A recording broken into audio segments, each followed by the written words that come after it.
to get back and get vengeance against Bill Clinton's enemies.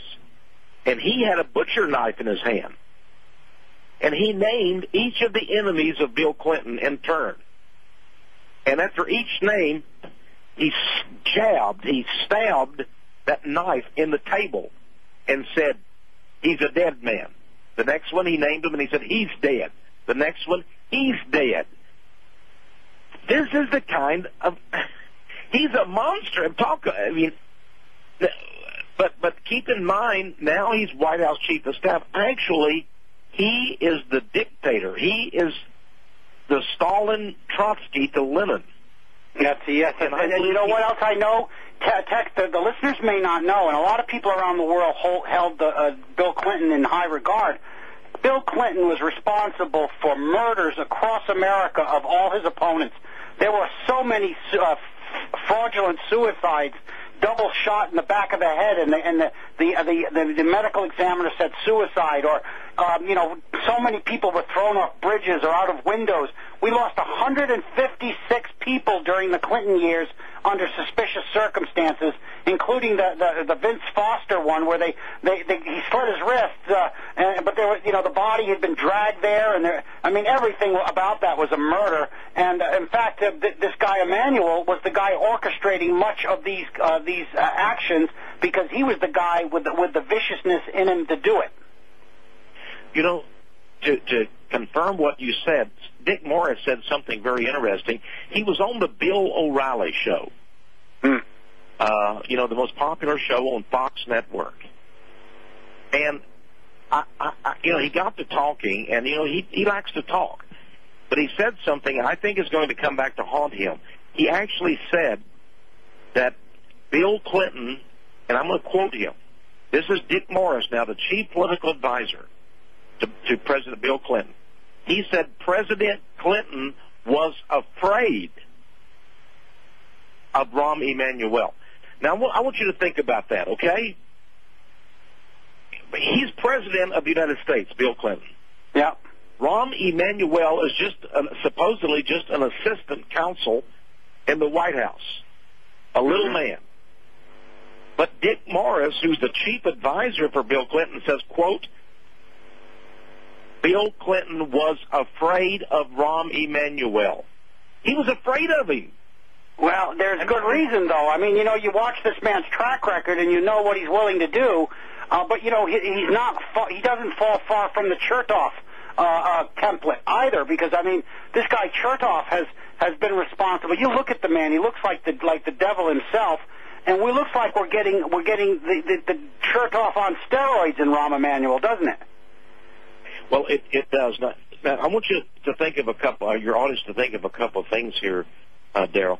Joseph Lieberman. Oh boy. Who will do anything to both kill Muslims and to promote Israel. He is an Israel firster, and he will do anything to promote Judaism, and he hates Muslims with a purple passion.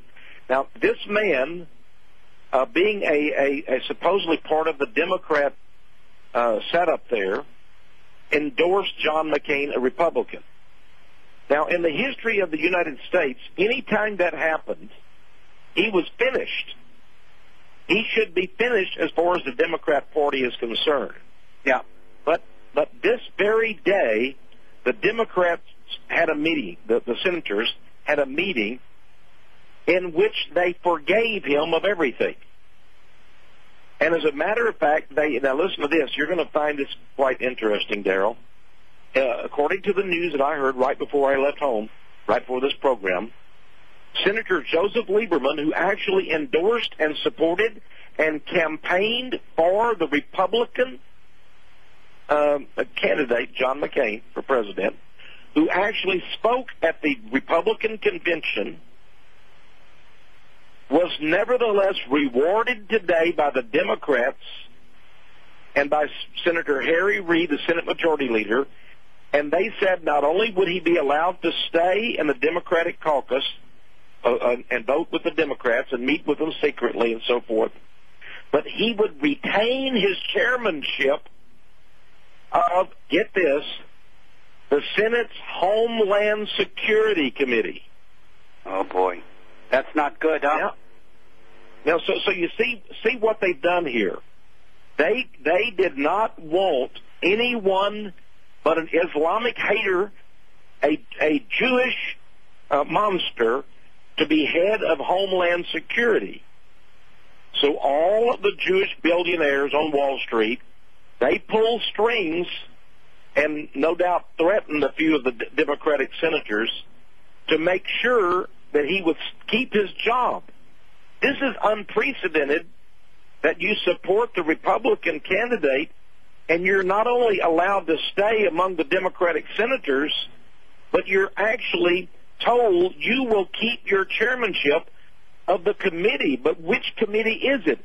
It's the one that, the chairman has control of the Gulag concentration camps and all of the many billions of dollars, so he can give as many billions of dollars as he wants to the Israeli Mossad and to the murderers who are going to be going around assassinating Americans and Muslims around the world. That's right. And covering it up. That's right. And that's Joseph Lieberman. That's Joseph, the Jew Lieberman, is now head of the Homeland Security. But that's not all. The Secretary of State has been chosen. Yeah. And who is it but Hillary Rodham Clinton, who herself, she told New Yorker magazine when she was first running for senator, she said, my grandmother was Jewish, and we spoke Yiddish in our home. Yeah.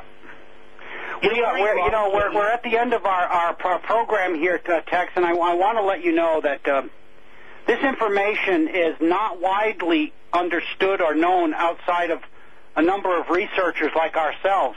One of the things I'd like people to do right now is to jot down your email, your website address, and I want people to know that you have books available, incredible books. I've got one here about monuments around the world that depict in stark detail some of these groups' buildings that they've built over the last couple of centuries, and not centuries, millennia, that depict satanic temples and bizarre rituals and sickening things. And it is a remarkable book, ladies and gentlemen. But Tex, could you give out your websites, please?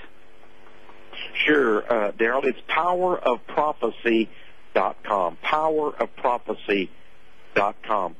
And by the way, it's been wonderful being with you again, Daryl. And but I do hope your audience understands that there are people just like Daryl Bradford Smith and Texe Marrs who want peace, yeah. who don't have anything but love in their hearts. Yeah. And that's true of, as a Christian, a true Christian, I want only the best for the people of Africa, the people of France, of Europe, and Americans too. So we're going to fight very, very hard. But we're going to fight also false Christianity. And I want the people to understand there are those who are true Christians. We may not be the majority, but there's enough of us to believe that the Muslims do have friends. They do. You know what, Tex? You are a friend of the French Connection. You always have been, and I know you're a friend to righteous and kind people worldwide. And you're one of the people who has always been able to speak his mind and the truth. And I have to admire that I give you my hats off to you, my friend. You are a remarkable truth teller, and I'm proud to know you. Thank you, Daryl, and God bless you and your audience. So let's just keep it. We're in a warfare here, and I think the greatest weapon we have is just to keep telling the truth. There we go. Ladies and gentlemen, Texe Marrs, my friend, truth teller, remarkable human being. I am so proud to have had him on this today's show, and to let the listening audience know that there are many people like us out there who are fighting to bring righteous, good, honest government and governance to our world, so that freedom of religion and freedom of thought and freedom of movement and freedom of our life's choices can be honored and not destroyed by criminality and by criminal Zionism. Ladies and gentlemen, until the next time, This is Daryl Bradford Smith telling you all, please take care of your families, and please be well. Bye-bye now.